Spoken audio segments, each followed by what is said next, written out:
Hello, and welcome back to your favorite podcast, De-Influence. All right, guys, we are back with a special guest today. Welcome to De-Influence, where we peel back the curated layers of the internet and we figure out what's really going on. Today's guest is a voice that's making waves in both the wellness space and the cultural conversation, Alex Clark. Y'all, she's also, I forgot to say, she's also the host of Culture Apothecary, and we just did an episode over on her podcast, so you guys will have to go check it out as well. So what I was saying, we had a technical difficulty. I never drink Diet Cokes on this podcast, and I didn't even think about we were going to be with Alex Clark, and I just grabbed it, and I was like, yeah, I need a little boost. She's sugared. What do you think about this? That I'm being hazed. Help. I'm being hazed. No, I mean, look, if people ask my opinion, like if you want me to go through your pantry and tell you everything, that's right or wrong, yes. I'm happy to do it. But also I don't want to be that person. So with my friends and my family in real life, I try not to come after them unless they're wanting me to. Are they like this too? Are they all aboard the Alex Clark train? Or some are, some aren't. Okay. I mean, my families, some are just getting started. Some are totally against. And then when it comes to my friends, I would say most of my friends are fully on board the train, or they're on the tracks now. So I'm doing a good job, getting people into my cult. But there's levels, right? There's levels to it. Yes. It's you can be entry level, intermediate, or expert. Yeah, you guys are going to be expert by the end of the year. We're definitely entry. We're no. Maybe no intermediate. I'm hide the Diet Coke. Intermediate. I get meat from a butcher shop. That's Thank true. you very That's much. true. We started cooking with beef tallow. That's Yes. great. We do that. Yes. I should have talked about that on your podcast. Well, that's okay. We're talking about it Giving now. myself some some street cred around here. What else do we do? Oh, we do the healthy SPF. In fact, did you hear about the whole sunglasses thing? Sunglasses aren't good for your eyes. Oh, I started the conversation. Oh, you did? Yes. Yeah, sunglasses. No sunglasses. My show, we interviewed this guy, and the whole episode, it went so viral, of this guy talking about how you've got to hack your circadian rhythm. You've got to be getting out for infrared light in the morning with sunrise within 30 minutes of waking up, outside with the sunrise light, and you've got to be outside during the evening, and it will change your health and your life. We're really just going back to the basics. It's kind of Garden That's of Eden. all it is. Garden of Eden vibes. I feel that way. Even clothes give you clothes are not good for you. Different fabrics now. The plastics. Yeah, but I'm going to tell you right now, as non-toxic as I am, that's the last thing to go for me. I make Alex Clark becomes nudist well, and I love the benefit of her health. I love fashion. Yeah. So it's I'm not going to only be living in cotton and linen, because I've got a lot of events and cool things that I want to dress cute. But there are things that I have totally changed over. All of my underwear is 100% organic cotton. Things like that are important, that are next to the most sensitive areas of your body. That's what I'm going to change. But some things I wear, it happens to be natural fabrics, but I'm not trying to be strict on that. Do you get a lot of pressure to be perfect in all of your wellness stuff? If you were eating a Twinkie, would you get blasted on TMZ? I would I don't think I'm there yet as far as notoriety or TMZ would care. But I think my audience they would have a funny response to that. I think my audience would be like, are you okay? Are things going wrong? What's happening? Something's not right. Yeah. They wouldn't come after me in a mean way, but it would be genuine concern. Yeah. But you know what I like about everything that you talk about on your podcast and your platforms is you make it very approachable and you ask a lot of questions. It doesn't seem like you're lecturing at people. Well, thank you. I'm glad that you say that, Dani, because some of the people are like, Alex Clark thinks she knows everything. She's an expert and try to tell everybody what to do. I'm like, since when? No. I genuinely barely talk. True. I mean, I'm asking the questions, but mostly the spotlight is totally on my guest, on the experts, on the people that are on the show. It has nothing to do with me because 2.5 years ago now, I was Dr. Pepper multiple times a day, Chick-fil-A 4 times a week. That was me last night. Chick-fil-A that was me. So I understand it. I'm the last person to know everything. In fact, I feel like I know so little. When I was just, okay, you brought up Gary Brecka. So I just met him at the White House 2 weeks ago. That's a flex. But I have never talked to him. And this man, he is the real deal. You know who else is the real deal? Paul Saladino. He brought raw milk into the White House, freaking hamburger patties. That, yeah. I mean, he's on another level. have you seen the viral video of Paul Saladino going through TSA with coconuts? Yeah. Oh my gosh. So when I met Paul, I said, I want you to tell me right now. Is this just for content? Yeah. That was content Yeah. because it's funny and it's genius and it's such high engagement. He's like, no, I genuinely do that. And I was like, you're joking me. Because I was crying, laughing, reading the comments that were like roasting him for that. It was so clever and creative. It was genuinely funny. And I was like, no, wait. I mean, they are extreme. I know for a fact, Paul, once the sun sets, the only light on in his house is red. Wow. I mean, he's really wild. Like, he will not date a girl that wears perfume or leggings. So, Question. yeah. Is he happy? You'd have to ask him. Now, I do know this. Paul wants a wife. He, more than Wow. anything, he wants a wife. That's his, like, number one thing when he's back in the United States. wait, Because he lives what in about Costa Rica. you?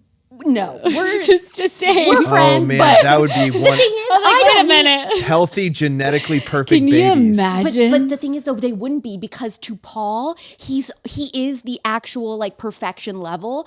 I fall so short because I do wear makeup. It's not all non-toxic. I do wear fibers that aren't natural. You're a crazy girl. So like, see, I'm like off the deep end to him. Oh my gosh. But then to somebody like an average everyday American, I'm like so extreme. And Yeah. all I'm saying, what you said was so important, Jordan, because you said like, it seems like we're just getting back to basics. And that's so true. Yeah. That's all it is. I am literally advocating for, and people act like I'm asking them to do quantum physics. And I'm like, go outside and get sunlight and get good sleep and eat real food. It's really that simple. I posted a picture on my Instagram story this week of a before and after, which I've never done before, of like what I looked like in 2021 when I ate like that and what I look like now. And it looks like I've lost 10 pounds just in my face from inflammation. And I've always been the same size, but my face was so inflamed. And people are like, whoa, what did you do? What were you changing? What diet were you on? Wherever. I go, I just stopped eating ultra processed food. They're like, what do you mean? Like, well, what diet was I go, I just stopped eating fake dead food. I stopped Chick-fil-A multiple times a week. I stopped drinking Dr. Pepper. I mean, I learned how to cook for the first time. I didn't know how to cook. Like all of those things, I spent the time during the pandemic learning, and it totally changed my life. I didn't understand that 80% of the food in the grocery store wasn't real food. I'm like, it's a grocery store, it's food. No, it's almost none of it. I mean, so that was like really radicalizing for me as an American. What is like another huge change that you made in your life that you learned about that's impacted you the most? Oh my gosh. So I was on birth control for 10 years for absolutely no reason. No reason. I was 14 or 15. I think the pediatrician just said, do you have bad cramps? And I said, Because we all did. Yes. And then, I mean, you and I are this exact same age, same generation. And it was just every single one of us, okay, take birth control, take birth control. It's too complicated to know how to track your cycle. That's too hard for you, even though we're all women. And this is one of the most crucial, important things that we could know for our life. It's too hard. To be fair, Don't worry about Dani it. does forget every month. Well, there's apps for that. Don't worry. There's I apps have for to that. say, listen, I think you're not sad. You're just in your luteal phase. It's just a moment. Yes, yes. Jordan knows my period, but I'm type B. That's why. Well, and He's so type A. I didn't know when I was going through the pandemic and I was learning all this about food and all this, part of that journey was also learning about big pharma. And so I had no idea that birth control was effectively poison. Now, me saying that, every single mainstream news outlet will be like, she's a radical Christian nationalist extremist. She's trying to, keep women in the kitchen and chained up and all this. It's Handmaid's Tale. No, actually not at all. I am saying what liberal feminists in the 70s were really screaming the rooftops about, which was, what are you giving us? We're being experimented on here. They had been on birth control for 20 years, had been brought into the United States in the 50s by Margaret Sanger, who invented and came up with Planned Parenthood. She's the one who helped create birth control. She went to Puerto Rico. She experimented on Puerto Rican women. Some of them died. She was like, well, I guess this is good enough. Brought it to the United States. All of these women started getting desperately ill. At the time in the 70s, there was no, there's like a giant handout that comes from the birth control pill packet that has all of the different hundreds of side effects. That didn't exist in the 70s until these women were protesting. They went to the Senate hearing. It was called the Nelson Pill hearings. And they were screaming at these senators saying like, hey, you need to do something about this. We're all sick. There's something wrong. You're not telling us about the side effects of this pill. Whatever we've been on sucks. And they got kicked out of there. But then because of their voices, liberal feminists, not Christian conservatives, they were like, okay, we're going to start putting the side effects in the pill. They were the first people to ring the alarm on there is something that this is doing to women that is not right. Even though you're telling us this is going to totally improve your life. It's going to make you equal to men. You're going to be able to work and not have to worry about children and do all the things that men do. The truth is men and women are different. And so we did that experiment for 50 years. We ran with that. And now what are we experiencing as women? We're more burnout than ever before. Our anxiety, depression is through the roof. And I didn't know till starting to look into the pill that your rate for anxiety and depression is like quadrupled on the pill. And then what do? Then they say, well, you need to get on Lexapro. I mean, so it's like this crazy cascade of interventions from the time we're 13, 14, 15 years old. You're put on this pharmaceutical treadmill, then you're on the pill. It masks any type of hormonal symptoms that you're experiencing. So if you have PCOS, if you have endometriosis, you have these issues going on hormonally, you don't have the symptoms, which are your warning sign, your body telling you something's wrong, get it fixed.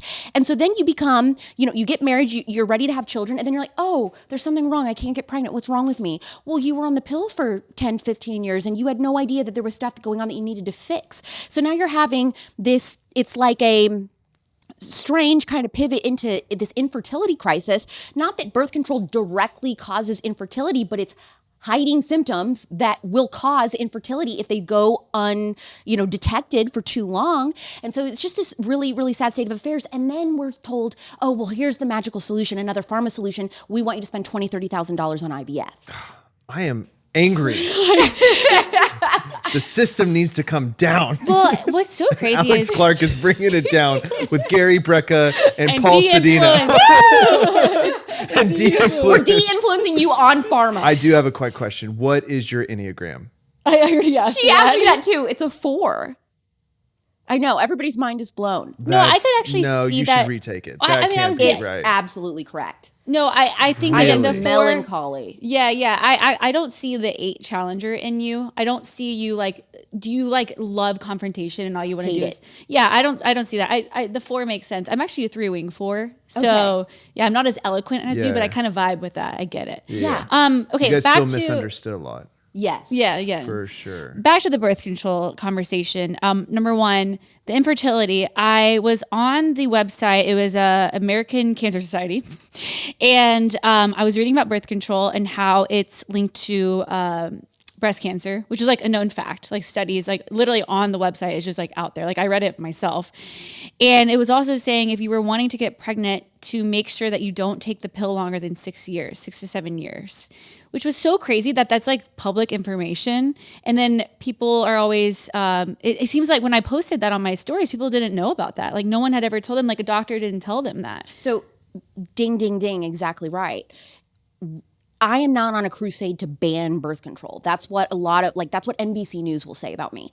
I'm not at all. I don't care if you want to take birth control. I want you to know all of the risks and side effects and then be able to make an informed decision on if you want to be on it or not. If you do, great. If you don't, you should be able to not. Mm-hmm. Like the problem is I wasn't given informed consent at 14 or 15 years old whenever I was put on the pill. Almost all women were not. And then every single time we would go back to the doctor every couple of years, it was just like re-upping the prescription. Nobody was asking anything. And so, yeah, you've got women walking around with completely depleted nutrients also contributing to like infertility issues. It seems like the goal, I would say my goal is just to stay away from pharmaceuticals as much as I can. Even though I am taking Lexapro right now, I would love to get off of it. I was listening to Gary Brecka and he was talking about, there was an episode, because he used to work in like life insurance, I think. Is that right? I have no idea. So Gary, yeah, he used to work in life insurance, and they found that the one correlation between like basically your lifespan and like when you would die essentially was the amount of pharmaceuticals you were on. So it seemed like the goal from that was just like, so it was like basically the more pharmaceuticals you were taking, the more likely you were to die young. And so that includes like any type of drug. But it seems like the goal these days is just to stay away from it and find, it's almost like now it's like we have all these symptoms, these issues, we go to the doctor, they give you a drug. And it's like now what I like about Taylor Dukes and what I like about what you're doing is kind of getting to the root of those issues. Is that right? Yes, that's exactly right. And you know what is really shocking is what the number one side effect of SSRIs are? Night sweats, that's what I get.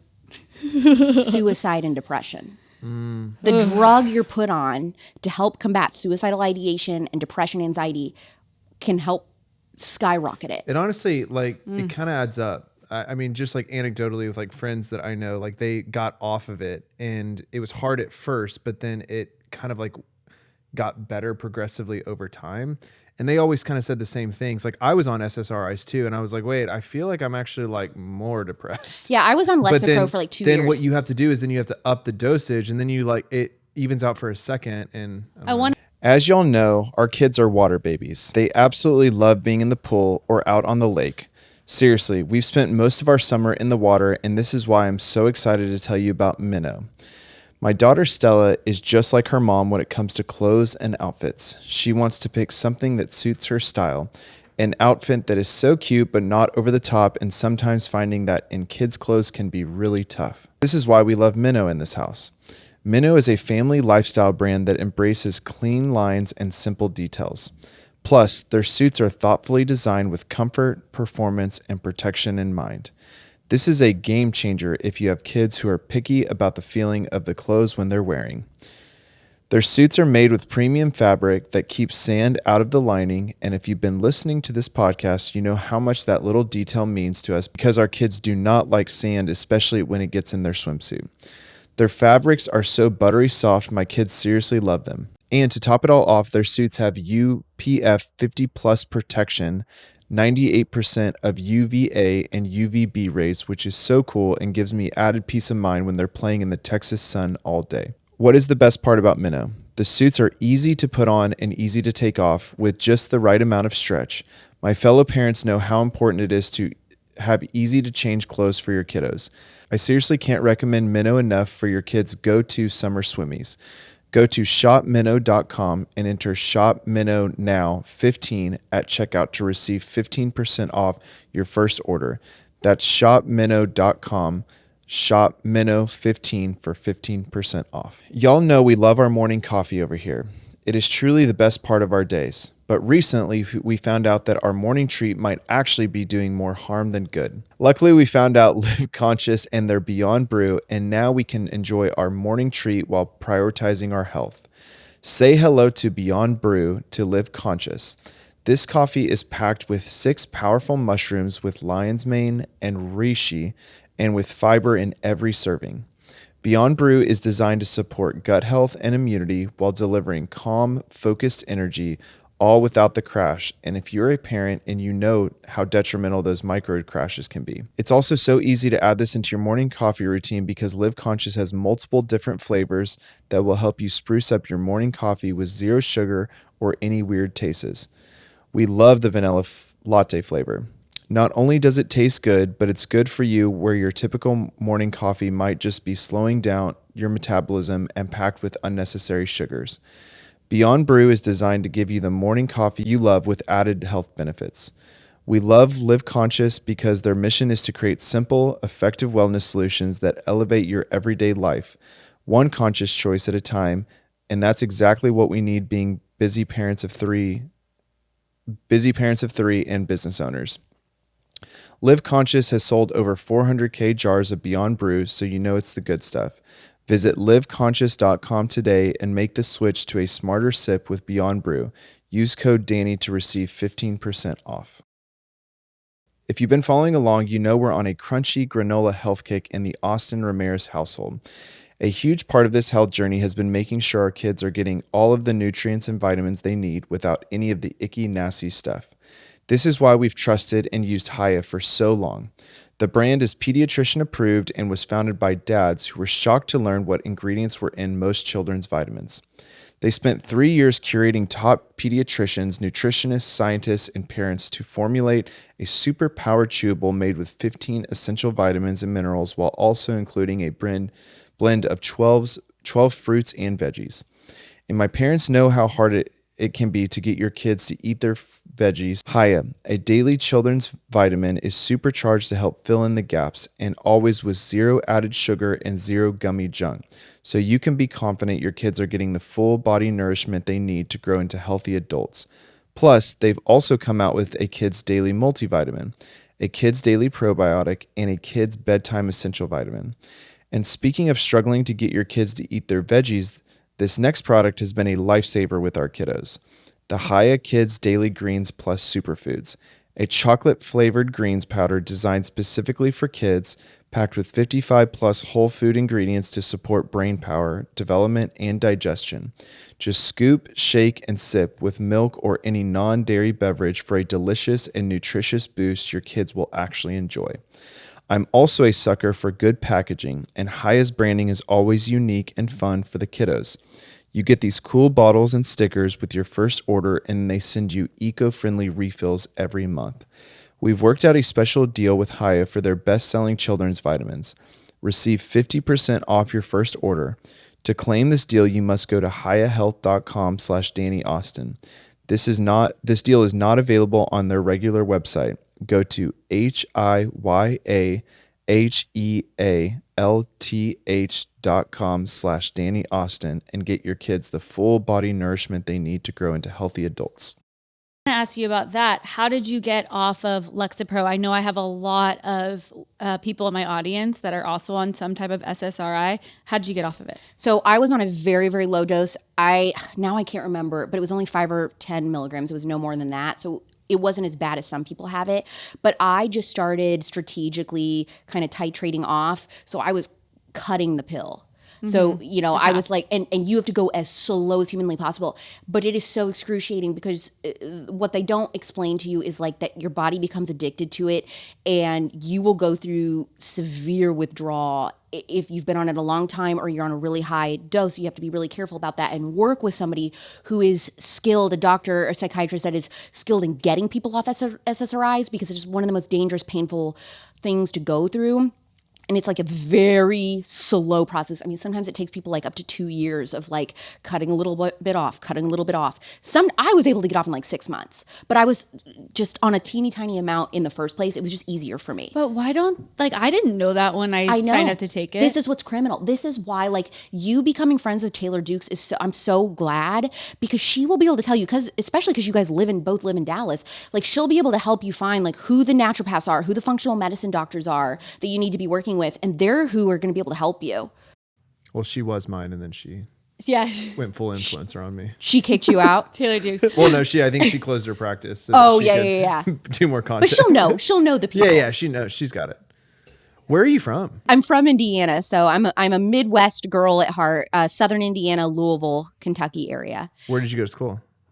I dropped out of college when I was 18. I signed up to be an intern in morning radio, and a month in, at 18 years old, they were like, I think you're a star. We've never seen raw talent like this. We think you should like completely change your career and like focus on broadcasting. Really? So I did. And it was terrifying. And I remember like, they were like, okay, we'll make a deal with you. Because my plan was to go to Columbia College of Chicago for fashion merchandising and journalism. I'm like, quoted in my senior yearbook, I'm going to be working at Teen Vogue. I'm going to be a fashion writer. That's what I want to do, fashion writer. Not Vogue, Teen Vogue. Yes, and it was Teen Vogue at the time because that was like so cool. Yeah. And I just thought like it was planted in my heart from such a young age, like I want to have a career where I'm relating to young women. That I always knew. It is so funny how God like put that in my heart, but I was wrong about like what that would look like and how he had a bigger plan overall. But I mean, from 13 to 18 years old, I was like doing crazy stuff. Like I had a resume by the time I graduated high school. Like I was going in Louisville, like I mean, it's Louisville, Kentucky, so that it's not like LA. But anyone that was doing like, I don't know, fashion photography or whatever, I'd be like, hi, I'm 18 and I really want to work in fashion. Can I come style the shoot? Can I like sit in? And like, I was like doing stuff because I had to know how the industry worked, what I could get of the industry, not really living in there. But I was just doing anything I could to then go to college, do this. And then I wanted to move to New York. And at the same time growing up, I had loved this morning show that I would listen to every morning on my way to school. And they were this older co-host team, this woman and guy, and I would listen to them like they were my parents. And I just was graduating and they were like, oh, we're hiring an intern. You can get college credit. And I was like, oh my gosh, before I go away to college, wouldn't it be so cool to meet them? I was like a psycho fan. And so I love her. I just enrolled in community college. I was like, I'll do this for one semester. I'll go to community college so I can meet these people, and then I'll be done, and then I'm going to go to Chicago. And so that's what I did so that I could get college credit to be an intern. And then 1 month in, they were like, so we think that you should audition down the hall, the pop radio morning show. They're looking for a sidekick, like a third person on the show. Just audition. if you don't get it, go to school in Chicago when this semester's up. And if you do get it, we really think you should consider changing your career. And I was like, well, fine, I'll do this, but like, I'm not going to get it because I'm 18 years old. I have no idea how to turn a board on or run link up a mic or talk or anything. I have no experience. And they were like, it's okay. You don't have to have experience. Just try. And I was like, fine, I'm not going to get it. Well, of course, I'm auditioning, like 7 other people are auditioning, all with broadcast journalism degrees, been on the news locally, whatever. And I was showing up every morning being like, oh my gosh, you won't believe this Tinder date that I went on last night. This guy, he had Legos in his room. I was just like totally being 120% transparent about my life in a way that it felt like, it's very similar to your story. Is like, it was like a reality show, but mine wasn't on Instagram. It was on radio. So they couldn't see me, but they were listening to me. And this was 2011, 2012. And so they were listening to it every morning. It'd be an update on like Alex's love life or whatever. And I would just like, I mean, I so regret this now, but I mean, it got me where I am, but also it was terrible. But I would blast these guys. I would give them a nickname. Like, I would come up with some weird. It's kind of like Alex Cooper vibe. Yeah. Actually, it is wholesome Alex Cooper, maybe. Yeah. It's similar to that where she would give these guys nicknames. And so I'd be like, oh, wait till you hear what the Egyptian did or the carpenter or whatever the guy's name was. And so people were like on, the edge of their seat. What happened to Portland guy or whatever his name was? And so I was doing that. And anyway, during the audition process, even I was so transparent and they called me and they were like, so we're overwhelmingly choosing you. Wow. And my immediate reaction, I burst into tears on the phone to this co-host of this morning show. And I said, I can't do this. I don't know what I'm doing. I don't know how to run a board. And he was like, don't worry about anything. We're going to teach you everything on the job. Like, just come in and share about your personal life because it's like, it's going like through the roof with the listeners. And so my career started just being a personality and sharing everything about my life. And so now I'm at this place where I'm like I don't want to share as much, but I'm still sharing a lot. But it's like, now it's done on 180, but that's how it started. And then, I was doing that. The show was #1. And then I became an afternoon host by myself. Then I went on a reality dating show. And then. Which one? It was called Coupled on Fox, but it got canceled after 1 season. It was Mark Burnett, who does The Voice and Survivor and stuff. It was him trying to do a dating show, but it failed. So nobody remembers it, thank God. So that aired in the summer of 2016. And then I got offered to co-host my own morning show in Indianapolis, moved to Indy, did that show, went #1 in 6 months. Wow. And was there for 3 years and then moved over to Turning Point USA in 2019. And I'm sure this is all very public, but what was the start of your journey into like Culture Apothecary and like the health stuff? The health stuff happened when the pandemic happened. Got it. So I'm going through the pandemic. And listen, my mom cooked every night for dinner, but there was so much ultra processed food in my house. Like I grew up on Goldfish crackers and Nutty Buddies and all of that and Dr. Pepper and juice. I never drank water. Like we always were the snack family. I remember being in high school and spending the night at a girlfriend's house and their family was organic and only had water. And I was like, I don't understand. What do you drink? What do you drink? Like there's only water in here. I don't know. What am I supposed to have? And a lot of times I would like bring my own juice. I would bring my friends in high school could tell you that I would show up with crayon grape. I came to sleepovers with Ocean Spray crayon grape because I refused. I'm like, I'm not drinking water. I mean, that was my life. And so when the pandemic happened, what really piqued my interest in all of this was first mandating that we had to get a certain medical product in order to like participate and exist in public society. And I was like, that's deeply unsettling to tell somebody. Like you have to inject something into your body in order to like go out in public and live life or your kids attend school or whatever. I was like, that is demonic. I mean, that's the first like word that comes to mind for me. So I didn't like that. And I thought, well, but has the FDA or anybody ever been wrong about like a medical product or a drug before? So then I like started looking into birth control. And then I started looking into OxyContin and the whole Purdue Pharma Sackler family scandal. That's a tough one. Really tough. And I mean, totally admittedly, I definitely grew up in a place of privilege, as in my family hadn't been touched by the opioid crisis. So I just didn't really look into it. I was very ignorant on like how that came to be. I had no idea. And that show Dope Sick came out on Hulu and I was obsessed with it. It was like, while I was watching, I was like, this is going to win so many Emmys. And it did. Such a phenomenal show if you've never watched it. And so I watched that and I was just radicalized from the moment I watched it. I started reading every single book that I could on food, on pharma.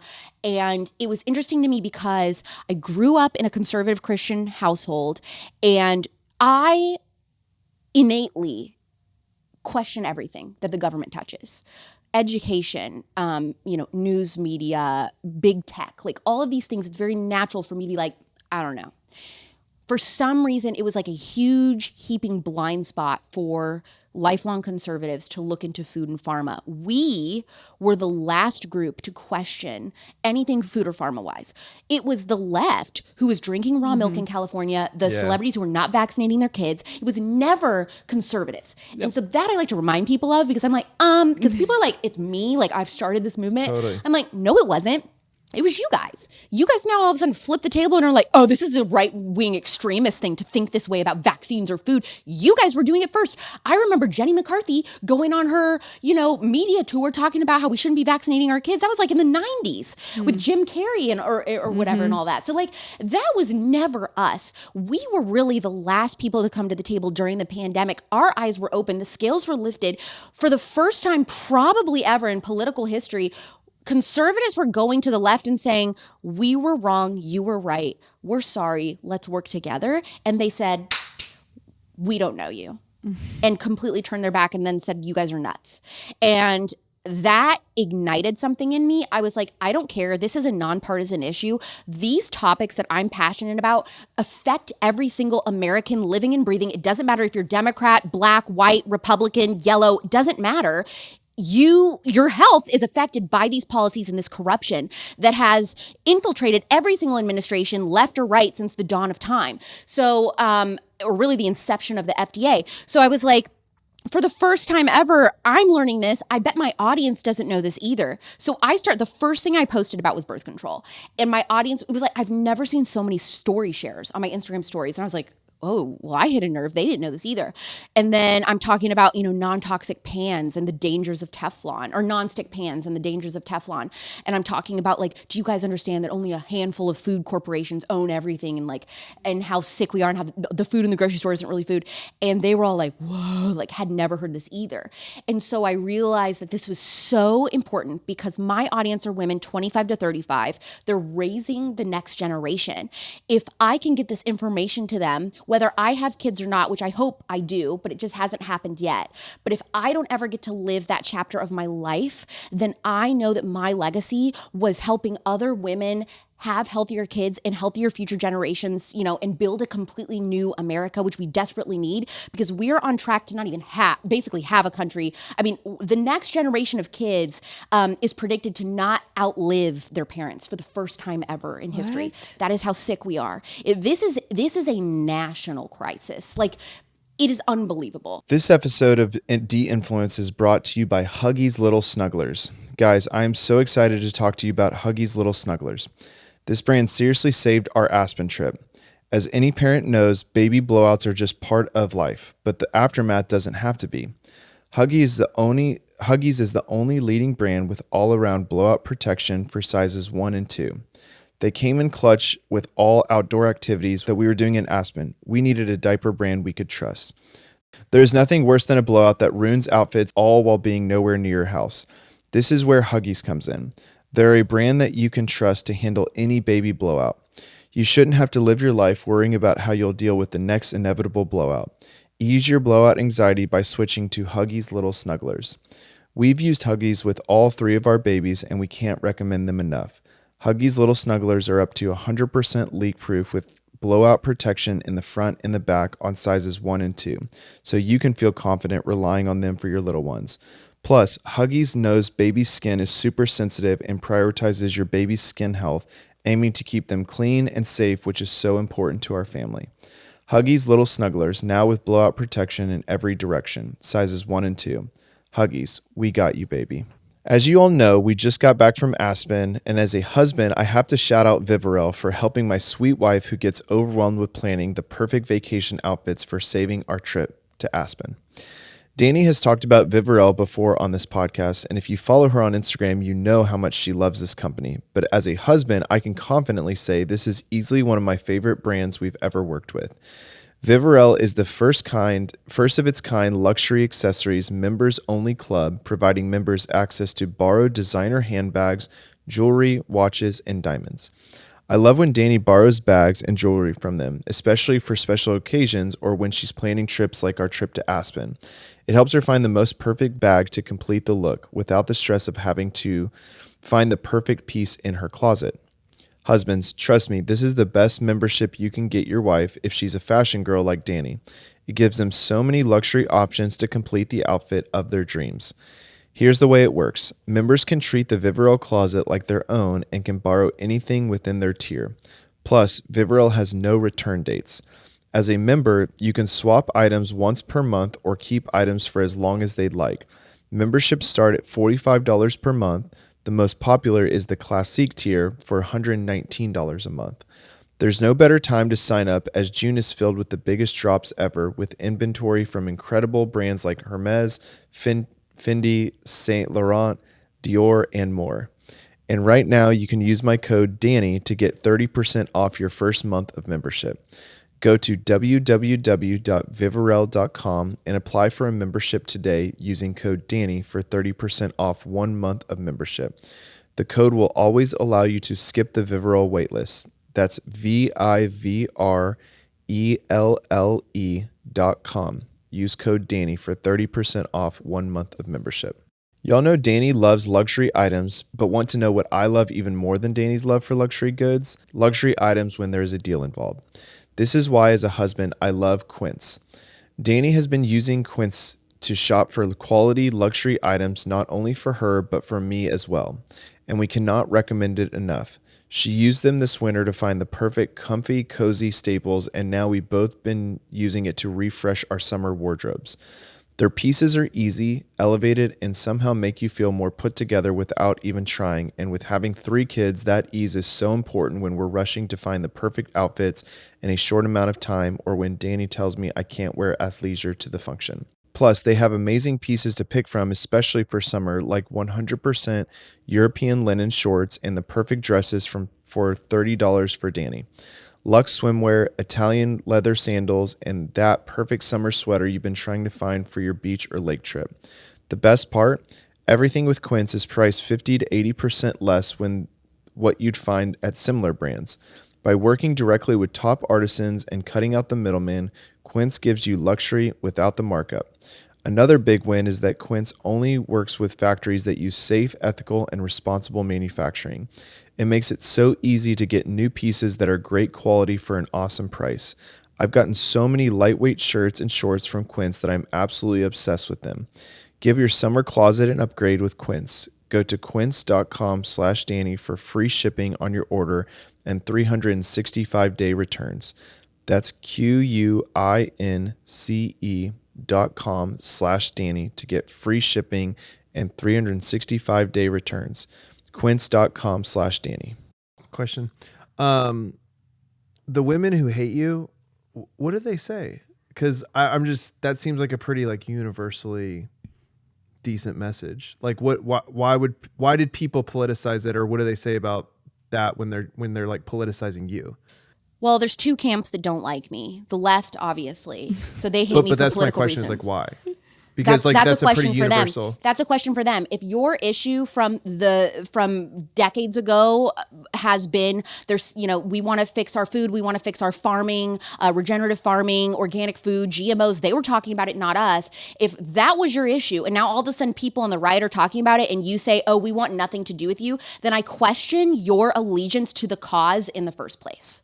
Well, it's probably also a lot of propaganda and framing of media to them that made it a political issue, right? Because everyone was on the same page, and then I think that there was probably narrative work that was done to make it political so that they hate you. Yeah, I mean, well, the reason is because pharma has bought out our media. Yeah, no, I mean, I think we all know that at this point, or maybe just my mind. So let me tell you this. Like, you may or may not know this, because when I heard this, I was like, these people are evil. Your news, when you watch the news in America and you see a pharmaceutical ad come on the TV in between a broadcast, the reason pharmaceutical ads are in The reason pharmaceutical ads are on TV in the United States isn't so that we will watch it and go ask our doctor about Ozempic. The reason pharmaceutical ads are on TV in the United States is so that they can control and buy out the news media, so that they can only report on stories the way they want them to and the stories they will allow them to. Yeah. That is why during the pandemic, you did not hear one alternative opinion on the vaccine. Which, to be clear, it does work. Like if we had an ad or a sponsor that was in an industry, we would inherently want to be sensitive. Even if they didn't explicitly ask, we would want to inherently be sensitive to, oh, well, we don't want to do that. They're a partner of ours, right? Or talking poorly about them. Talking poorly about them. And so this is like, it's very easy and possible to do this. In fact, it's easy and possible to do this to influencers too. Oh, yeah. Right. So like if pharma was able to shell out money to influencers, like. And they are. Yeah. I don't think they can't do influencers. Yes, they are. During the pandemic, do you know how That's many true. checks That's were true. going out That's to get 100%. Yeah. You're So right. they do that. Yes. But, and also. It's a very easy way to influence because you don't have to directly ask. You're just getting people to think about the economics of their livelihood and say, oh, well, I'm CNN. I can't cut this off because yikes. That's the Washington like X% of our Post revenue. did a massive expose last year, and they found that a significant portion of influencers on TikTok who talk about body positivity and you should be able to eat what you want and stop body shaming were all taking massive paychecks from big food. So the junk food companies, the Pepsis, the Coca-Colas, whatever, Nabisco, I'm just making up stuff, whoever, those companies were paying these influencers to make content that says things like, you know what, every size is beautiful, you know, whatever. Or eat whatever you want. It's propaganda. It is, that is what I mean when I say how evil this is. They deliberately want you sick and unwell and depressed and insane so that you will buy their products and not die, but you will just be sick for life and need more and more and more of their stuff. They're making you sick and selling the cure. That is diabolical. I have a question, but who's the second camp? So the first camp that hates you is the political left. Who's the second camp that are maybe not political, but just what is the anger towards your message? The second most angry people with my message are conservative women who are mothers who are angry that I talk a lot about these issues or do a lot of episodes on parenting and things like that, but I'm not a parent. Oh, so interesting. I was not expecting that. Yeah. So that's, and I will that's like say- very. But don't you just take information in and just have the conversation? Are you lecturing parents? I'm trying not to. Okay, here's what I do. And I know what their gripes are. My episodes, my podcast, I'm having experts. Like I said, I ask the questions that I know my audience wants to know about things like breastfeeding or parenting or whatever. Screens. Discipline, gentle parenting, whatever it is, screens. I'm asking the questions. A lot of times I ask them to submit questions, but I ask what I know my audience wants to hear. Sometimes I have ideas of big picture things that I will or will not do when I have kids.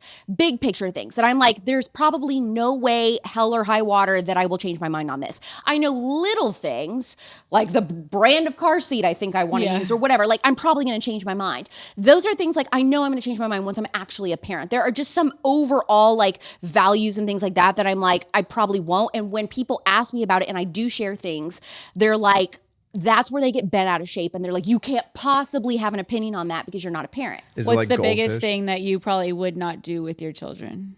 Ooh, will not do? Well, my kids will never step foot in a government school. Hell yeah. Point blank, period. I don't care. I don't know why are you that homeschooling? fired me up. Yes. I don't know. I'll be homeschooling. And definitely like with a co-op, like I suck Taylor at math. Dukes. Yeah. I suck at math. So I'm like, I'm not going to be taking that on past like second grade. But I mean, there's amazing, incredible, like life-giving homeschool co-ops where like there are other. You can get a good group of friends and then Yes. all start. My friends have talked about that. And you know, you have a skill, something that you could teach kids that like is your own talent or your expertise. You would be great at teaching a business class or something. You know what I do mean? you hate about government schools?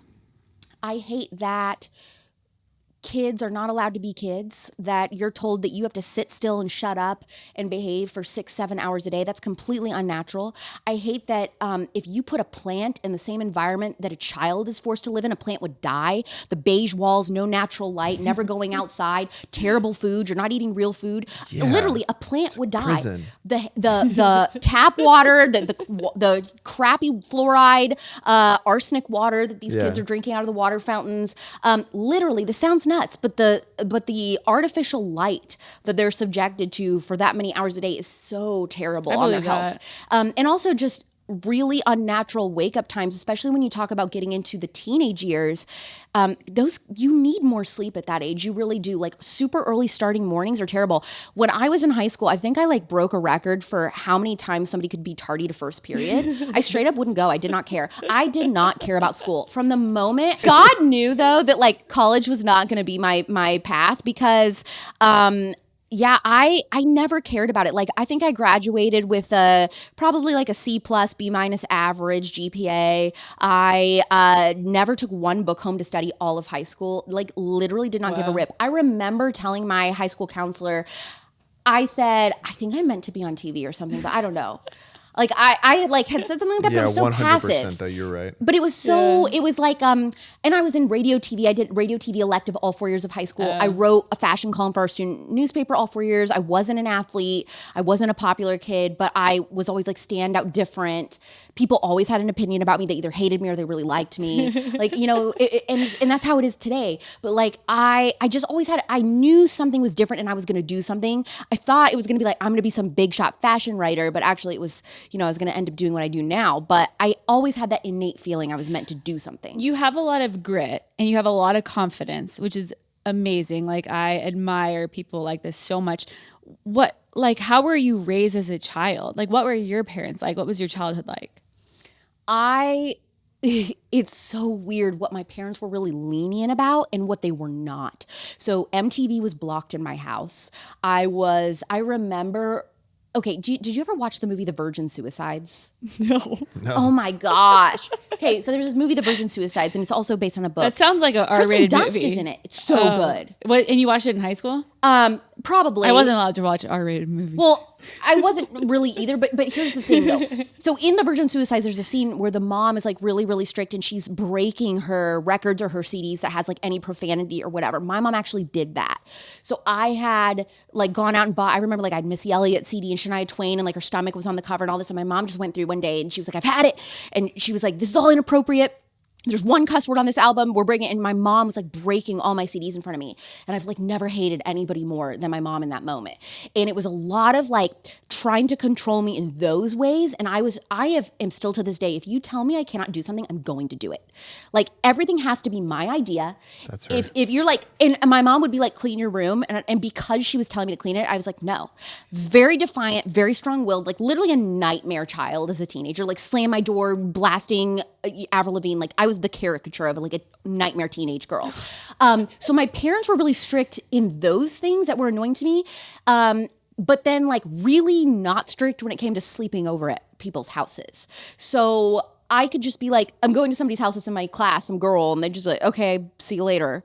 And I went through my most rebellious stage of my life was my teenage years. I would say was the worst, where I would be like, I'm going to spend the night somewhere and I would be out at some party. Like, I mean, I'm in Indiana, so it was like a field party or a barn party till 5 a.m. And then my friends and I would like sleep for 2 hours in a parking lot in our car. And then I would just like come home at 6:30, 7 a.m. And my mom would be like, oh, could you not sleep? And I'm like, yeah. Like she was very naive in that. And no, I've been out drinking all night. But then at 18, I started my career. So it was like, I was like crazy in high school, sneaking out, doing all this. And then once I was done, I was like, oh, I'm a career woman now. And so all my friends were going to college and they were like then experiencing, you know, Greek life and partying and doing all this. And then they were graduating. And by the time they were graduating and starting their first job, making like, you know, $29,000 a year or whatever, I was already six figures, you know, had this radio career, whatever. It was like a totally different life. Mm-hmm. It was like totally different planes. So I think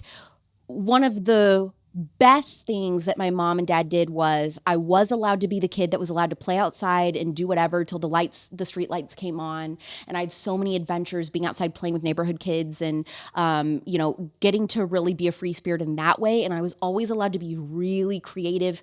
And my parents never, ever put pressure on me about grades, which I'm really thankful for because that wasn't my path. But they let me be really creative and I want to stay after school and do this radio program and do all this. I was allowed to do any of that I wanted. I went through all these weird fashion stages and dressing how I wanted and emo phase and doing all this. They let me experiment in that way, which was really helpful for me as a creative person. Just before we move on from this, I'm sorry, this is 2 points earlier. The things that you will not do, or the haters, the conservative mom haters that are you don't have kids, so you don't understand. The only thing I could probably see is I thought we were going to give our kids healthy snacks too. They just straight up love goldfish. And they love the worst we give things. them the healthier cracker versions. Yeah, but babe, But now they prefer the goldfish. Processed. Okay, so here's my... Yeah. So that's my one question is I kind of empathize because I'm okay, you don't get it until you're there. No, but I mean, Apple I juice, do feel juice, they love it. I feel after crack for we them. we do apple juice when we go to a movie. Yeah. So it's something that they have to look forward to, or they get to Candy? look I forward like to. that We idea. don't keep it in the Love candy. house. Candy, we'll do it whenever we go on an airplane or a movie. We call it the movie show. No, what I'm saying is they were raised on Chick-fil-A chocolate milk. Okay, so this is... You can't trick these kids. But this They is know the point. real thing. So this is where I'm and people are well, you don't understand. And my thing is I'm saying my kids won't know the difference because they'll never have it until older. I'm calling you. I know in 10 you're gonna years. come. You're gonna come I'm and be calling you in 10 years. in your rough day where you're fine, we're going to Chick-fil-A. I totally understand that. So my thing is as much as I can control. Now, obviously, life happens. They're gonna go get invited to a birthday party, whatever. But I mean, and I'm taking this from experience too with people like Taylor or Vani Hari, the food babe, so I see they are real parents with real kids and I'm seeing what they're doing. And it's not they're in a bubble and they can never have something, but for the most part, in their home, they don't buy it. It's not an option. Yeah, so for sure. and then there's a lot of education going on. So it's hey, we're going to this birthday party. Now listen, the cupcakes are going to have this ingredient. You can have it. It might make your brain feel buzzy and it might make your tummy hurt. You can have this cupcake at this party if you want with your friends. But also mommy did bring a cupcake that doesn't have the buzzy red stuff in it if you want it. Yeah. And so a lot of times what they're telling me is almost 9 times out of 10, their kid is going to come to them and be like, Mommy, can I have your cupcake instead? The kids will start because they will try it and then they do feel sick because they've never experienced it. And then they're like, I don't want it. It's harder when it is harder and it's going to be a more uphill battle, I think, when your kids do have that stuff and then you have to backtrack and be like, okay, we're not eating this anymore. Then it is a learning curve and that's really hard. Yeah. No, but I feel we have been buying them pretty healthy snacks. And there was a popsicle at the lake that's still no, I'm sorry. You remember those red Kool-Aid drinks? They came in the bottles. They almost look like plastic beer bottles. Yes. So And I loved those growing up. No, oh my gosh, I Totally. did too. Those were so good. And they had those at the lake. And Stella got one and she, everybody else is having them. She's like, Mommy, can I have it? And I literally go, ugh, sure. And she drank it. She goes, I don't like it. Because she'd never had something like that before. But so what would you say when out of all these health and wellness topics, what is the most sensitive topic that you get hate about when you talk about it? Good question, Dani. Ooh, for health and wellness stuff? Okay, I have never gotten feedback the way I did when I started talking about the benefits of nicotine. Oh yeah. So I did some nicotine the other day. You did? Yeah, it's supposed to be good for you. Yeah, how'd you feel? It made me feel a little. Are you doing nicotine, Dani? I'm doing nicotine is cool. No, my aunt gave it to me. I'm telling you, the only time I ever do drugs is when my family gives it to me. That's I mean, true. I literally have That's so never. true. I'm honestly the opposite of you in school. All straight A's, never broke any rules. My mom gave me weed gummies one time, and then my aunt gave me nicotine because my aunt's super. I mean, she was on this journey 20 years ago when everybody thought she was crazy. So anyway, she's the one that gave us nicotine at Taylor Dish was with us. Yeah. It made me feel not great. A Yeah, little not great. buzzy, a little out of it. I think if I Was would it have a been pouch or in your mouth? in my mouth, That might be why. It might have been too intense for the first time through your mouth. it was pretty intense, and I That's what she felt said. That's good. I felt like I was like, maybe I would have liked this if I was by myself, but because I was with people, I felt like I was like slurring my words, and I was like, I just need to be, It's interesting because like I'm covering, I'm doing 2 episodes a week and different guests and everything. So like there's a lot of ground to cover and a lot of stuff I've never talked about. And I had this guy on who's an expert, Dr. Brian Artis, in the benefits of nicotine. And so I had him come on. Oh my gosh, I would say probably 80% of my audience like loved this episode. It was one of my biggest episodes of the year so far. And it just went mega viral and people are loving this episode. And like, I think we sold out nicotine patches on Amazon or something. It was nuts. But then there was like 20% that were like, this is some of the most like dangerous misinformation I've ever heard on a podcast. Like, this is it, my last straw. Like, I'm throwing in the towel on you. And then I'm like, and then my reaction to that is always, okay, I'll see you in 2 months. Yeah. Because inevitably, and you probably know this with your own content. I love her. I can say that. Literally. And he's like, oh my gosh, I got to delete it. I got to revert. No. Oh, Every I'm time. like, I get hate. I'm like, delete. No, never delete. Every single time, like clockwork, they get so pissed off of a piece of content. But then like, I'm sorry, it's kind of like Taylor Swift when she says like, I put narcotics into all of my songs to keep them all singing along. Yeah. It's like the same thing with my content. I know that you're mad and then you're going to be back because it's so freaking good you can't stay away. So like, then I'm going to do another topic. You're like, oh, they're going to be like twitching in their padded room like, oh, I need to click on it. I need to listen. And like, they will. And then they're like, and then they'll send me a DM and they'll be like, I'm sorry, I was really nasty to you 3 months ago. I'm like, yeah, I know you are. Yeah. Like, it's always how it is. So I don't worry about it, but yeah, they were really upset about that nicotine episode, but it's really gaining traction because you know who is popping nicotine pouches in the Senate is RFK. So like he is like all in on the benefits. It's supposed to prevent, is it Parkinson's or what is yeah, it? they're saying this is like what now listen, the guy I had on, he spoke to this. I don't remember all the studies or whatever. That's not my thing. I just asked. But yeah, he talked about the study showing that it can help reduce or totally reverse Parkinson's symptoms or disease. He claimed Alzheimer's. Now, my friend Max Lugavere, who's also in the health and wellness space, and his whole thing is like brain health and Alzheimer's. He said that's BS. Like, so he disagrees with him. So see, there's just agreements too within On people in the same nicotine. community. Yeah, and then he talked about how like if you suffer from long COVID, like this is the number one thing to like finally get rid of your symptoms and reverse your symptoms. He said that since he has consistently worn a nicotine patch every day, he's never gotten sick, not cold, not flu once. So he went on and on about all these different benefits. I actually packed for this trip to Dallas. I have my nicotine patches, haven't put them on yet. So I brought them because I was like, ooh, I wonder if I'll be brave enough now that I'll be around my friends. Pop it on right now. Let's see what to happens. like try it out. And so I brought it. Maybe I'll do it, but I do want to try I'm a little it. scared though. I know. What does it chill you out? Does it bring you up? I don't think it does either. Maybe it helps okay. you focus. Yeah, maybe it helps focus a little bit, but I think for the most part, it's just kind of like an immune I would thing. kill to pop like 6 nicotine patches on you and have you rant about birth control. I mean, it would scare me. I might leave the room because I'm so scared. But yes. Well, so you have who was it? Phil, you said on your podcast. Who's Phil? Oh no, sorry. Who was the expert? RFK. No, about nicotine. Oh, Dr. Brian Artis. Okay, so you had Brian on your podcast talking about the benefits of nicotine. Then you have Max, the other guy. Max Lugavere hasn't been on my show, but he's a friend of mine. It's all bogus. Yeah. So how do you well, decide? he's not all. He's saying that him claiming that it helps reverse Alzheimer's symptoms is not true. Is not true. He disagrees on Alzheimer's. I think he's like okay with some of the other stuff, but he disagrees on Alzheimer's. So you have people in the same community. So how do you decide what you believe? Like, what do you believe about nicotine? How do you decide that?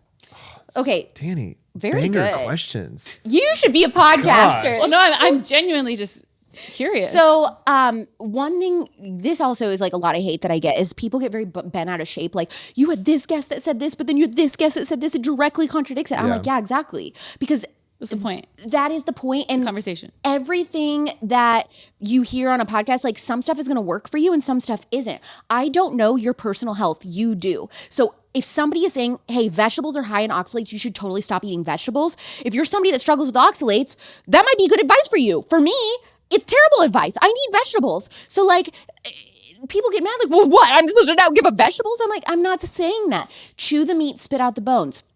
Everything that you hear on my podcast, listen to your body, figure out what works for you, and leave what doesn't. Some stuff is just entertaining to hear somebody go off about, carnivore and vegetables or whatever. What is this about my vegetables? question though? is, How do I specifically decide? No, but my question too is like, okay, so we have all this information that these podcasters are relaying, but like, do you ever fact check anything, or do they ever like give you the actual studies and you know what I mean? Because Sometimes they do. sometimes like I don't know what to believe, and that's what led me to the American Cancer Society's website, because I was like, I want to look at these studies. To be honest, sometimes I don't even believe these studies. Sometimes I feel like they're bogus too. I feel like they're actually just trying to get the answer that they want. Like, it's so like, how do we know that like nicotine isn't just being lobbied by Zen? Yeah, exactly. You have to look into every individual study, and you have to see who funded it. So you're exactly right that how come it feels like some studies are bogus, because they are. Most of them are. Why did we have a study saying that Lucky Charms were healthier than ground beef? Because Big Food funded the study. So this is the corruption. Is that a real study? Yes. No, you're kidding me. Dead ass. Honestly, in the 90s, we all were bought in though. Well, good. I ate them every single morning. We wanted it to be Remember true. the glow in the dark like We green wanted ketchup? it to be true. Oh my gosh, the green. That was criminal. They need to be sent to the gulag. Heinz for that. A catastrophe gulag. So here's the thing. As he drinks his Diet Coke. What is going on is this is one of the main initiatives with the MAHA movement, Make America Healthy Again, Bobby Kennedy, is that we're weeding out this corruption in the FDA and in food and pharma, where they're allowed to handpick their own scientists to tell you that a product is safe. Yeah, That I is know. evil. I know. You can't do that. That's No. like if Dani or I went and told the media, I have the #1 podcast. And then they're like, well, how do you know that data? And we're like, well, I interview my friends and family. Like, Yeah. it's sure. like, it's like that. Exactly. So it's all skewed. So the I thing don't is, trust how do I anything. know? Do I fact check my guests? No, that's the audience's job. My schedule is packed to the brim already as is. I'm filming so many times a week. Are you kidding me? The content I'm doing, if I were to sit there and fact check everybody, like I would be like a slave to the office. I'd never leave. So I job put this is to stuff have out the there. conversation. I have the conversation. I ask the questions. If you think it sounds nuts, look it up. Maybe it is. It's not like I just put anyone on there. I have people on that I genuinely am fascinated by what they believe, even if I disagree, or I do think that they're probably onto something. Have you ever reached out to We a keep both guest? raising our hands like she's our teacher. I know. Wait, just, You do give that energy though. I'm like, ma'am, may I well, I interrupt don't you? want to. Have you ever reached out to a guest and they said no because they didn't like your politics and your views? Constantly, yes. Really? Can you tell us Really? some? That was a good question. I was very pissed off when this group, Exodus Cry, they're like an anti-pornography, anti-human trafficking nonprofit. And they actually came to me and said like, hey, like we really want to come on your show. We'd love to have like somebody come on and talk about the dangers of human trafficking or whatever. I'm like, oh, absolutely. Like that's phenomenal. This is like back in the day before Culture Apothecary, my other show. And I was like, yeah, absolutely. And then like they saw in the email addresses that it said @TPUSA or whatever. And they're like, wait, this is Turning Point. Like, oh, we don't want to do it. And I was like, I'm sorry, you care about human trafficking? I didn't know that only certain political affiliations were human trafficked. Doesn't this affect all children? Doesn't pornography affect everyone? Like now this is political. So Exodus Cry has been on my blacklist ever since. I'll never do anything with them again because I thought that was garbage. Like when you are dealing with an issue like that is so serious and like you're going to start playing political games. I don't take you seriously as an organization. I think that's super corrupt. Who else? I can't. Do you have your blacklist in your pocket? There are people. Okay, so like for years, I mean, there are just different celebrities that like would say no to me because I asked them early, will you come on? And they were like, I don't know, I'm super scared. People are gonna like know that I'm conservative if I say yes. And then like You have so much years tea right now. Give 2 it to years us. would go You by. have to tell us off camera. I can't. Okay, I'll tell you off camera.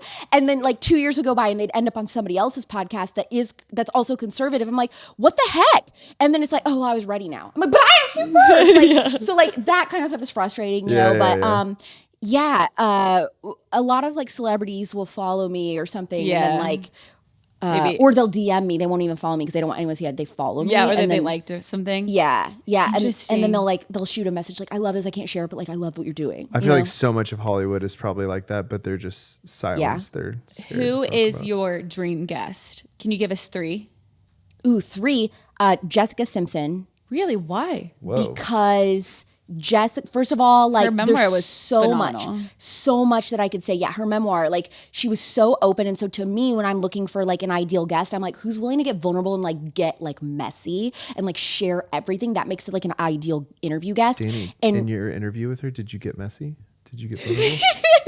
I think she did. I mean, this is like all very new to me. I mean, I've always been vulnerable with my audience, but this space is very new. So I definitely dipped my toe. I think she I did a have great to job. and I think Jessica Simpson with her memoir did such a great job. I mean, she talked about Adderall, she talked about her alcoholism, Exactly. Yeah. her mental health, her dating. Like that's where I would bring it into the health and wellness aspect, because my show is covering health and wellness from a physical, emotional, and spiritual area. So like you can go in any of those directions. It'll like be on brand for me, and I can hit all of that with her. But yeah, talking about Ambien, alcoholism, all of that, that's what I would want to kind of bring together. Plus, she's like OG, I mean, old establishment Republican celebrity. So like, I don't know what she identifies as now, but back then in the early 2000s, remember she was like going up to bat for George Bush. Yeah, she went to my high school too. Oh, there you go. Yeah. Well, then you probably have all the tea. You probably have a better shot at getting her. She was a little bit older.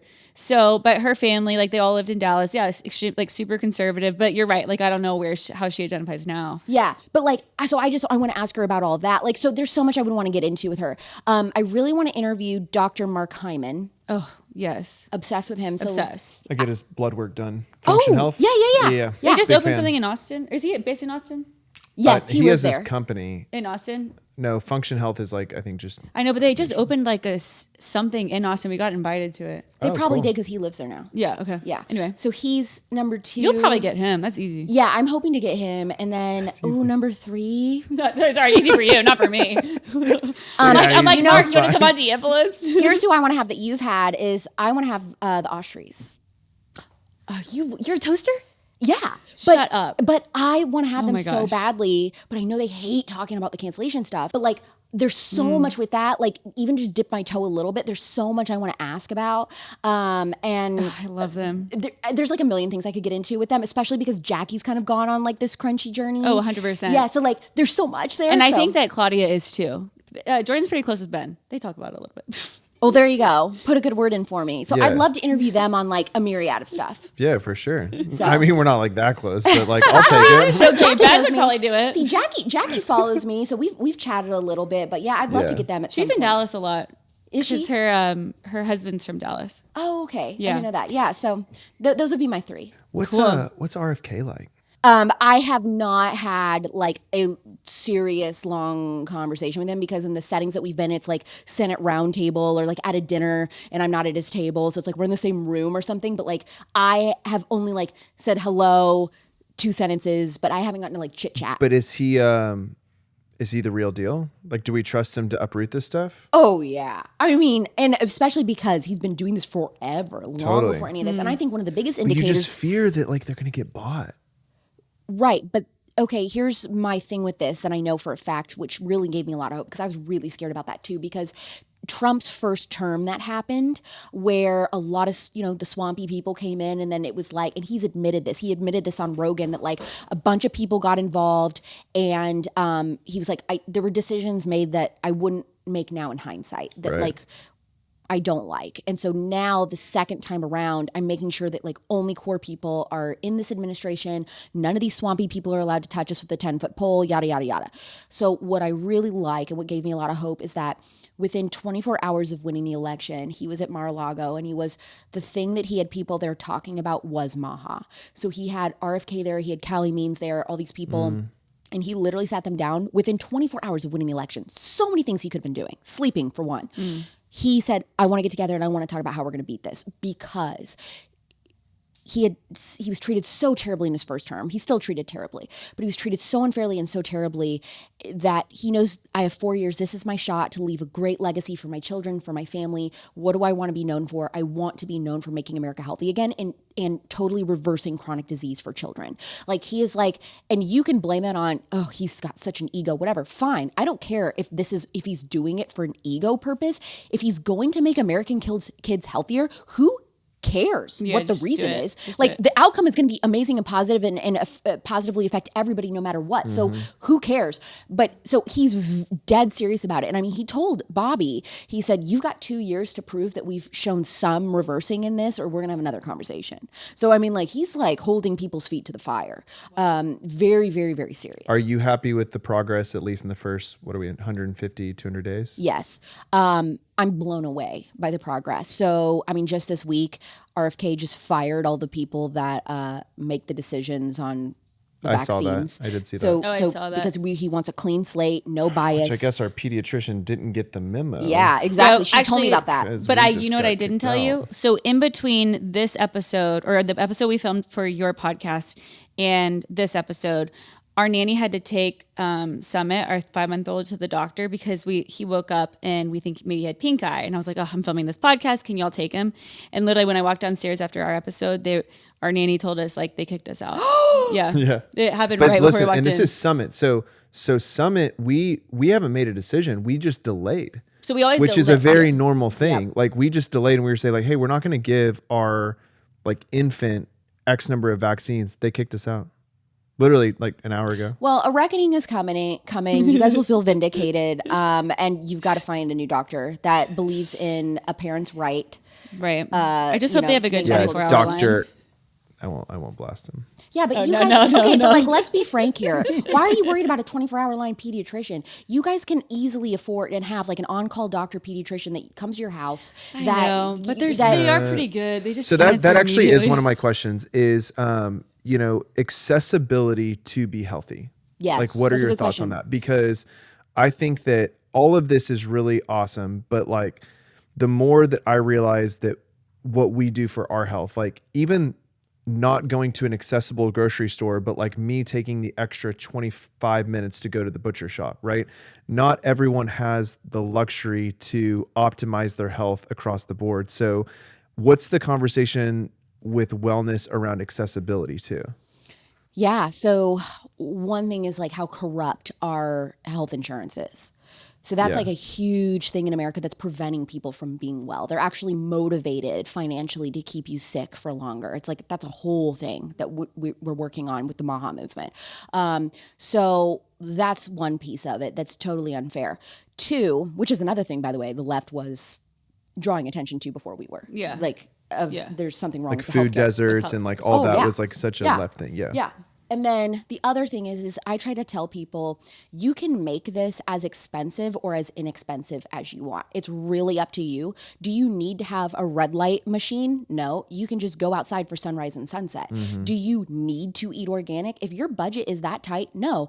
But you can eat eggs, beef, chicken, rice, True. asparagus, green beans. You can also grow your own food, in your own garden, in your yard. Like the biggest expense is time. Yeah. And people have to make the decision. It's convenience and time. Is convenience worth your health? Because let me tell you something. When it comes to like organic food, whatever, some of that stuff is pricier. You're going to pay for this somewhere in the wash. Is it going to come out in your grocery bill or is it going to come out at your hospital bill when you're my dad, 57 years old, dying from brain cancer because you've ate like this your entire life? So it's like this all comes out for everybody at some point, and you've got to make the decision like, okay, what do I prioritize? Maybe it is I want the convenience of Chick-fil-A because my kid is on a traveling baseball team. And that's more important to my family. Okay, then that's your family's decision. But then it's like, you can't act like, why are my kids chronically ill? Why are they saying my kid needs to be on Ozempic because we're eating fast food 5 times a week? It's like, then you can't be like, well, how did we get here? Why is my kid suffering, with debilitating depression at 14 years old? Well, what is he eating? Yeah. It's like, so you have to you have to weigh these decisions for your own family. But eating real food, getting sunlight, getting rest, having community, sometimes my choice comes to, am I going to avoid going to a seed oil free restaurant, but then miss out on time with my friends? Or is my mental health needing time with my friends more than avoiding seed Yeah. oils? So, you make those decisions. Yeah. Everything is a decision. I do like that you That said was a mic drop right there.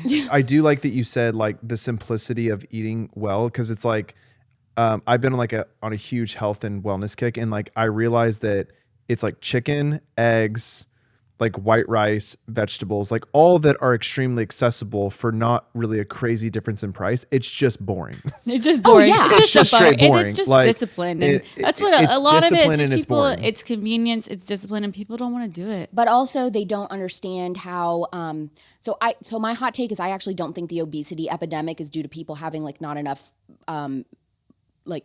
mental capability. What's the word I'm looking for? Discipline. Yeah. I don't think that the obesity epidemic is because people don't have self-discipline or they like just are lazy. That's the word I'm looking for. I don't think it's a laziness problem. I think it is the chemicals and the manipulation that they're doing to the food. I agree. People are up against basically like heroin levels of addiction when it comes to ultra processed food. It is so hard to quit that. There is a reason why if I say Chick-fil-A sandwich, immediately you just tasted it. Yeah. It's chemically engineered to do that to your brain. Yeah. Yeah. It's amazing. It's chemically engineered to do that. And so that's why these people like cannot quit this food. Yeah. And so what you have to do is like stick with it. If you can stick with it for like 90 days, just like don't say I'm going to change my whole life. Just be like, I'm just going to try this for 3 months. Yeah. Try it for 3 months. Be absolutely diligent about it. 3 months, you're gonna break the addiction because you will feel so good. You'll feel like a new person that you're like, it's undeniable how I feel off this food. Right. And then it's gonna be easier to like keep it going. But Even you just for got to commit to 3 months. So I do want to ask you a question about this, like the obesity in particular. So, and I can't figure out my thought process on this because when Ozempic came out and all the celebrities were using it, I kind of was like, okay, this is a really good thing because if chronic obesity is like one of the greatest factors in the decline of the health of Americans, I hate to say it, like I think it's wishful thinking to have everyone on a fitness program and like a new diet, et cetera. Like Ozempic does help the situation, but then all the things came out about it from the wellness community that were like, this is a very dangerous drug. It Because shuts once down. again, you're allowing pharma to come in and say, take a pharma product instead of actually just I know, doing but on lifestyle this one, I'm changes. kind of like, should we let it slide? No. I mean, like maybe you if get my need, point, need like, a little just the leg argument. up. But the Ozempic for a leg up, sure. Microdose it to like get a head start because you're 500 pounds. Sure. Yes. But the problem is the girls that are 160 pounds getting on Ozempic, they don't change anything about how they eat. They're rotting literally from the inside out. They're not making any dietary or lifestyle changes. Right. And then they're like really getting sick and having muscle weakness and also looking gross. Like, I mean, they're looking like Skeletor. Yeah. So there's a lot to be said there. But like, why is Ozempic the cure to obesity and not fixing this freaking food?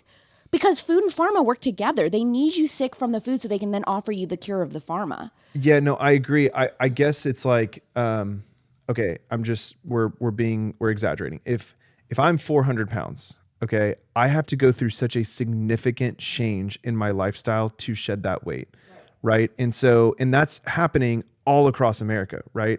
So my understanding of people who have been on Ozempic is that you take Ozempic and it literally kind of takes away your hunger. It gives you a chance to reboot your lifestyle, in the perfect way. To kind of get, like you said, like a leg up. A head start, a right? head start to like start which transitioning. I'm open-minded to that. Right, If that's- that's your situation. That's I'm my gonna be honest argument. with you. I can probably in my friend group, I can think of 5 people that have gone on Ozempic and lost, let's say 50 pounds.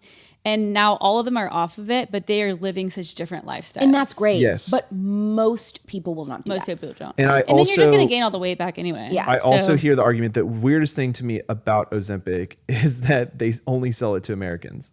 They're not allowed to sell it in their native country. Where is it? Dutch? Yeah.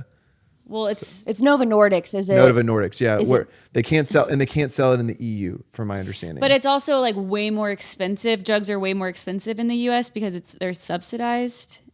Well, What Can you I'm tell us saying about is that? it's not an approved drug in other parts of the world. like- They are literally making their money. It is the most valuable Yeah. company wherever it's based because they're selling it to Americans. So Like here's what's that's really that's crazy. sketchy to me too. what's crazy is Nova Nordics, who makes Ozempic, they have, which is changing now, but the committee who decides school lunches almost all of the people on this panel who decides public school lunches for American kids were all taking money from Ozempic. Now, if you are making a significant amount of money from a drug that cashes in on people being obese, what kind of food do you think you're going to tell students that they should eat for lunch? Yeah. That is the seems a kind of little- stuff that's like Yeah. evil that we're weeding out. But the people want to know, are you dating anyone? I'm not dating anybody right now. So you're on the market. I'm on the market. What's your type? Like, can I help Healthy out? wellness. You know, I used to be a matchmaker back in my day. Ooh, well, I know you tried with your brother. Yeah. My type is like extremely extroverted. Oh, really? Way more than me. I'm actually not that extroverted. I'm Okay. good when I'm on camera. Yeah. But I'm kind of like more low key off camera. So I really like a guy that's kind of like life of the party like that. And Christian, conservative. Okay. I love, like, I'm very partial to brunettes. Oh, really? Okay. Yeah, love a brunette. I like a guy that like is into fashion a little bit. Oh. Like, dresses cute. You know what I mean? Okay. And really funny. Okay. Like I need a little bit like crackhead energy. Like a goofball. Yes. Interesting. Yeah. Okay. So that would be like the What main would stuff. be the ideal career that he's in, or like job that he has? Okay, so somebody asked me this the other day and I didn't answer it because I was like, "Ugh, I don't know how to say this without coming off the wrong way. It's complicated. So every like- guy She's like Trust fund billionaire heir No, to it's a like fortune. actually I've never dated anybody like that ever. Every guy I've ever dated has been normal, like quote unquote. Mm-hmm. And I wonder if that is part of the problem, is that like the insecurities start to rear their head a few months in. Is Hmm. Like what what? For him. for him. Yeah, he needs to go through the Instagram husband boot camp. And Yeah, just send him to Jordan. We run Send it him to every Jordan's way. Saturday. I got him. It's a whole ego have a support complex. group. Yes, the there's a thing. support group. And so, I mean, like in the past, like what I've noticed is like casually bringing things up, which I think are weird. Like, does it bother you that I only have this amount of followers? Like, no. Yeah. I don't know, just stuff like that I think is weird, and other little things like it plays out in the relationship where I'm like, this is coming For from a place sure, of yeah. insecurity, you know, like really fragile themes of masculinity, like just different. Like I'll be like a little bit moody, like in a like kind of in a grumpy mood or whatever, and I'll like be a little bit short, like I don't know, like something like that, and it's like you need to apologize right now, like you're so disrespectful, you're constantly disrespectful, like you want to live this girl boss non-traditional life, like I'm like what? Where is this coming from? Like just for like little moments like that, and It's I'm like insecurity. it's like stemming from this place of insecurity, and then I'm like, well, where's all this insecurity coming from? I don't know. Is it because they're internalizing these like inequities between me being a public figure, them not? It's not like people haven't been successful that I've dated or whatever, made good money, but I don't know. There's just a difference in being a public figure and not. So I have wondered recently if I need to be with somebody who is like somewhat in this industry in some way, shape, or form, like understanding this, like either they're a personality or maybe they're not, but they're like behind the scenes in some way, like it's social media managing, or I don't know what that looks like, or like a really big business owner or something Totally. that just Owns his lane. gets it. Yeah. gets it. You could because I always don't know date what a else to do. normie and then just teach him to film you Oh, yeah, all and day, then every get day, him big, too. and then be like, I can't do this without you. But That's see, how then she the thing trapped Get his me. own like, social media and then the have thing his own is like I'm podcast. dating somebody that's very normal, and then all of a sudden I'm like, hey, I need you to come to Mar-a-Lago with me. Like it's like stuff like that where it's like, Yeah, and then you're kind of like, I get it, because But then then he's I'm- like, yeah, I'm just here with her. Like, So Yeah, then it's I like, what, think who's he? I just wonder like I'm a if bank that teller. is causing problems. Like No, that makes sense. And it's hard because I don't care about that, but but the pattern of like what the problems are with guys I date, I'm like, maybe that is a problem for them, but like also they're men, so they're not going to say that to me. Like Yeah. nobody has said that is a problem for me. Of course. But it's stuff that I'm picking up on, and then like in hindsight after the breakup, I'm like putting pieces together. I don't think you're wrong. I think No, it I think you're for sure totally is a right. part. That makes a lot of sense. And that has to be really hard dating, because all of that kind of happened to us. Like when we dated, we were both like pretty normal. Yeah. And then all of that happened in our marriage, which we were like, okay, we kind of are forced to figure it out together. But dating, it's like you're not forced to. So it's like, okay. And then you just break up. Exactly. Yeah, you got to fight for it when you're married. Yeah, you got to fight for it. Okay, so what was I going to ask you? I was going to ask you your type you're dating. Oh, dang. Oh, why do you not like Trader Joe's?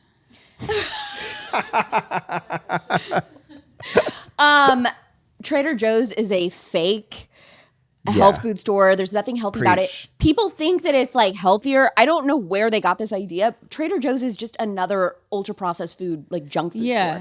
Like, of course they have like produce and eggs and stuff. And actually what I do like about Trader Joe's is that their eggs and their produce, I think, is a lot cheaper than other places. Okay. So if you are looking for like produce and eggs and milk and stuff, maybe try Trader Joe's. But their meat is like all greenwashed, which means it's like not actually organic or something. It just is like green letters and says natural or something. Yeah. I'm like, that's fake. And then the food in the center of the store is just junk. It's just ultra processed junk. It's just no different than going to you know Walmart. What I'm so mad at? What? Sprouts. What's wrong with Sprouts? I just think they're bad service. No! Every time I go to Sprouts, it makes me mad. You like Sprouts? love Is Sprouts. that your favorite? I love Sprouts. Yeah, we have that in Arizona, so I really like Sprouts. Yeah, they really do have horrible service at No, our. it's crazy. Really? Oh Yeah, my gosh. and they At least in always have- Dallas. Wow. Yeah, but we do. That's our grocery store that we go to. Yeah.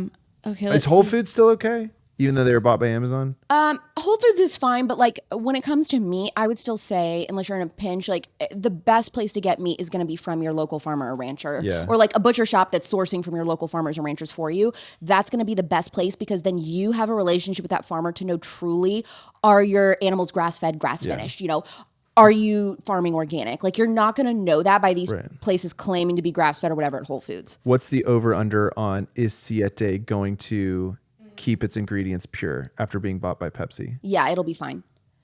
Because they're making so much money. Because I gave my kids a bunch of Siete chips and I said, you can eat these, but not goldfish because Alex Clark said so. That's right.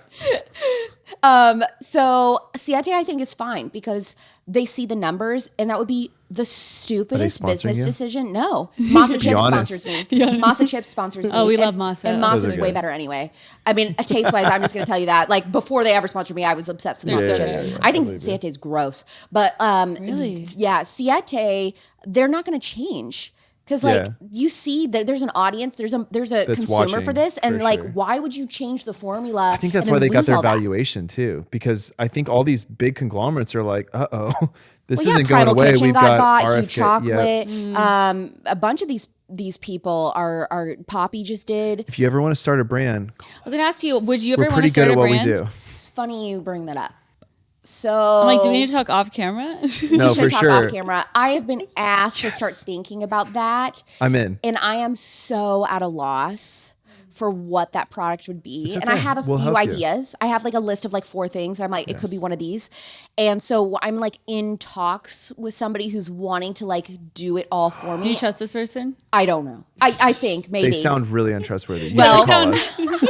Are you guys doing that? Are you guys starting a whole side No, gig? Like, we Well, talked sorry, about how we would our only private start equity your group is brand. probably listening to this. We did talk But about I'm a big believer in the whole movement. Yeah. And I would love to. Yeah. So I would say, I think also I get really hard on myself, and I'm like, oh, I can't launch a product until I have 1 million followers. Like I'm like that. Like I'm like nobody. Like How many do you have?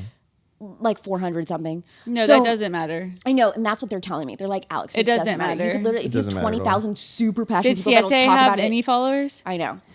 Okay, I have one last question for you. I mean, unless Wait, you some have of these rapid fire are great. Well, this is actually just a random question I'm genuinely curious about. So you're part of Turning Point USA. You're doing all these amazing things. You have Culture Apothecary, your podcast. You're dating as well. You say you want to be a mom. If and when you become a mom one day, what are you gonna do with all this? Like, are you gonna continue to run it? Like, what kind of mom do you want to be? Depends. It depends how I feel when I hold that child. I might hold that child and say, like, I'm never going back. 100% could happen.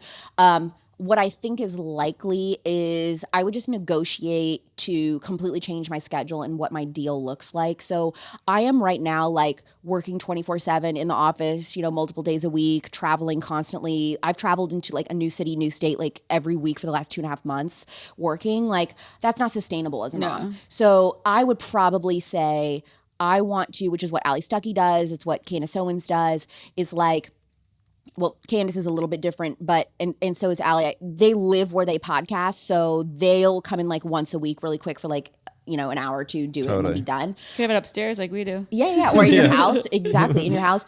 I would probably want to be like, is there a way?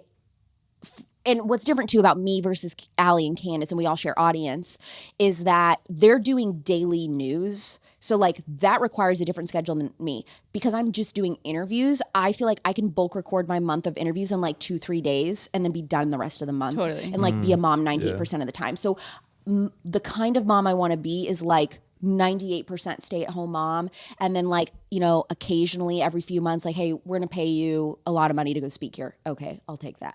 You know, we're just gonna do this podcast, and then you can just bulk record and be done. Like, I would do that. But if it ever got to a place where I felt like I am struggling putting my kids first, putting my husband first, putting my home first, and like I feel like I'm putting more energy into my work and stuff, then I'd be like, I have to quit this, because like I feel like my family would have to be prioritized first, and if I struggled with being able to manage both, then like I would have to quit. But yeah, so I think people always want to know, like, does the guy you date have to make a certain amount of money? And my answer to that is always, he has to make enough money that I can be a stay-at-home mom if I want. That should be the qualifier for every single young woman. The man you're dating should be able to afford for you to not have to work. Wow. And I think that is like super important. Because 65% of women, they go to college, they get a degree, and then they all decide like, oh, I actually want to be home with my kids. But now I can't, because now I'm trapped in student debt, and I'm a paralegal, and how can I quit? And like, I've worked so hard for this. I'm like all tied in. I have no way out. But the reality is, if we were talking to more young women, high school age, before choosing your college degree, hey, you are most likely, statistically, to choose to want to stay home with your kids. What sort of career would you go for that would then allow you to kind of pivot and make those decisions at different seasons of life? And that doesn't mean no women can work. It doesn't mean any of that. It just means like there are seasons where you might want to be home more than others. Maybe you want to work, you know, when your kids are school age. If you are sending your kids to school, then like, well, then I can go back to work, you know? So I think it looks different for everybody. But what I love about what I do with this job is that I do have that flexibility. If I was a lawyer or a doctor, that would be like a really different. It'd be a different question. That'd be really scary. It's really good. It's a My good point. my last question, rapid fire, is: have you ever had? So you get a lot of like haters online, just like we all do. Have you ever had a real life in person security threat? Oh, that's a good question. Or someone come up to you in real life? I have had people come up to me in real life, but I wouldn't say security threat, but more like a heckler category of like, while you're speaking or something? yes, like different. So that's different. Yeah. So like I've had that kind of stuff, but not like haters come up to you in person. Never. No, that hasn't happened. I'm talking yet, about like thank big God. pharma, like no, but like Charlie you in a you know, Trader Joe's. No, none of that. Charlie Kirk, my boss, like, I mean, they have to have security 24/7 with them everywhere they go. You know, stuff like the Candace Owens, like that's a different level. That's like, they're famous. Like, I don't even think I'm not famous. I'm like, I feel like you're known. You're headed there. No, I'm like known by like a niche audience on the internet. You got showbiz written on your forehead. This is Yeah, you like, do, honey. that's You've another been doing level. this since 2012. I know. You're in the game. I it's funny because like the show was like doing well, but it didn't like explode or take off until I rebranded right when MAHA happened. Because like I had planned to rebrand into health and wellness 2 weeks after. I didn't know that was going to happen, but RFK came out and endorsed Trump, and then it was all like conservatism and health and wellness, and my show was that show. And so all of a sudden it was like all eyes on me, and then you know, testified at the Senate and all that. And I didn't know any of that was coming. And then the show exploded. So like I was reading in today, the Rolling Stone interview with Sabrina Carpenter. And Sabrina was like, I'm not getting cocky because I've been here 10 years, but really it's only 10 minutes. That's how I feel. Like I've been in this career for what is that, 14 years or something like that. Like I've been doing this for so long, but just now, like 10 minutes ago, like things are starting to like really like get somewhere. And I'm like nervous to. Yeah, you never know where it's gonna go. Yeah, I don't know, and it's just like so new to me. Interesting. Well, we are so excited for you. Yeah. We're so excited to dismantle the system together. So you just call us. If we need to be knocking on Big Pharma's door and protesting, we are so there with you. You guys should have been there at Kellogg's. We protested at And it's not Kellogg's. political. It's about the health of our children. That's right. That's right. Yep, nonpartisan. Anybody should be on board with this. There's no reason. It is weird to me for anybody to be against the MAHA movement. Like you can hate Trump. I understand the arguments for that. Yeah. But to be like, I also like, I'm not on board with MAHA. Why? Like, we really want to bring back gold star standard science. We want to really look into everything that we've been doing. Like, is this really correct? Like, obviously the data shows we're the most sick we've ever been. So something isn't right. You don't want to turn over every stone and look under it and figure out what that is. That says something about you. I think that's weird. I think that's sketchy. Yeah. I just love her. Let's end this podcast and call our pediatrician. Yeah. Do it. No, You on the line. Listen. I got Bobby Kennedy on the phone. Wait, what if we did? Okay, bye. Please note that this episode may contain paid endorsements and advertisements for products and services. Individuals on the show may have a direct or indirect financial interest in products or services referred to in this episode.